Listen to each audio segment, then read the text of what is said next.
कमल में एक भौरा होता है। एक बार राधा रानी के मुख पर वो भौरा बैठ गया। आखिर ये कैसे हुआ समझ नहीं आया। फिर एक बार राधा रानी के कंठ पर दो सर्प ऐसे लटके हुए थे और राधा रानी सोचती है कि कृष्ण वीरा से अच्छा तो मेरी मृत्यु ही हो जाए। आखिर ये सब कैसे हो रहा है जानेंगे इस वीडियो में। तो चलिए शुरू करते हैं। राधे राधे प्रिय भक्तों।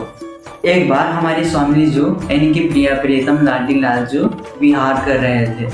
उसी समय श्याम सुंदर सरोवर में जाते हैं और बहुत ही मंद हवा बह रही है। बहुत ही सुंदर दृश्य मधुर ध्वनि पंख उसके पश्चात कमल तोड़ कर लाते हैं। एकदम छोटा सा कमल जिसे राधा रानी कमल अपने कानों पर पहन सके, जिसमें लाडली जी बहुत ही सुंदर दिखेंगी। एकदम छोटा सा कान में पहनने योग्य लेकर आते हैं कृष्ण जी और उसका बहुत ही सुंदर बनाते हैं। कमलों को यहाँ पर लगाते हैं और बहुत ही सुंदर दिख रही है हमारी स्वामी जो। उसके पश्चात कमल में भौरा होता है। भौरा कमल पर बैठा हुआ है और वो भौरा कुछ समय पश्चात उड़ जाता है। उड़ने के पश्चात वापस भौरा आ रहा है, लेकिन वो कमल पर ना जाके राधा रानी के मुखमंडल पर बैठ गया। तो राधा रानी के मुख को ही कमल समझने लगा। वो उस कमल को भूल ही गया। हमारी स्वामिनी जी का जो मुख है वो कमल के समान बहुत ही सुंदर है। अब मुख पर भौरा बैठा हुआ है। राधा रानी ऐसे ऐसे हटा रही हैं, लेकिन वो भौरा भाग ही नहीं रहा है।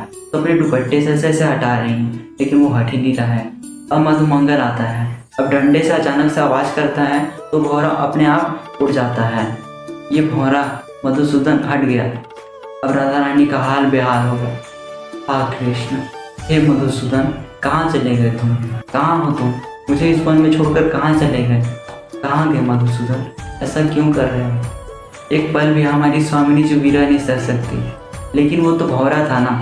वो मधुसूदन तो उस भौरे को कह रहे थे ना, जबकि श्याम सुंदर तो बगल पर ही बैठे थे। वही कमल पहनाए थे और भौरा को मधुसूदन ने हटाया। बस इतना ही सुना कि मधुसूदन चल गए हैं और उसी को वीरा समझने लगी, जबकि कृष्ण तो बगल पर ही बैठे हुए हैं। बहुत ही अद्भुत दृश्य है। वहीं पर श्याम सुंदर राधा रानी को देख रहे हैं, उनका विरह को देख रहे हैं। वो उसी में खो जाते हैं, लेकिन अचानक से सुध आती है और राधा रानी को जगाते हैं और देखते हैं बहुत ही प्रसन्नचित्त जाते हैं। गलवैया दिए हुए आगे बढ़ते हैं। एक और विरह आता है कि अचानक से सांप आ जाता है और राधा रानी सोचती है कि सांप काट देता तो मेरा विरह ही समाप्त हो जाता। ये घटना कौन सी है? तो चलिए शुरू करते हैं। एक बार राधा रानी सरोवर में कूद जाती हैं और पीछे से श्याम सुंदर आते हैं।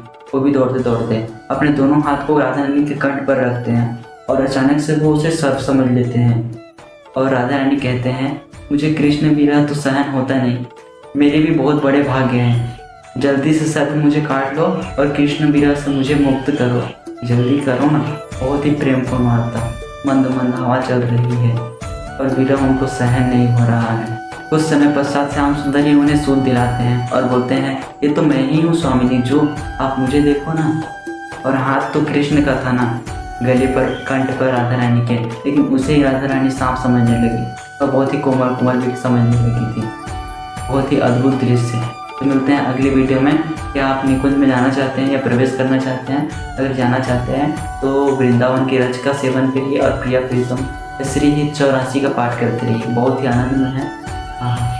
तो मिलते हैं अगली वीडियो में। तब तक के लिए सब्सक्राइब कर लीजिए और प्रिय भक्तों तक शेयर करते रहिए। मिलते हैं अगली वीडियो में। राधा वल्लभ श्री हरिवंश।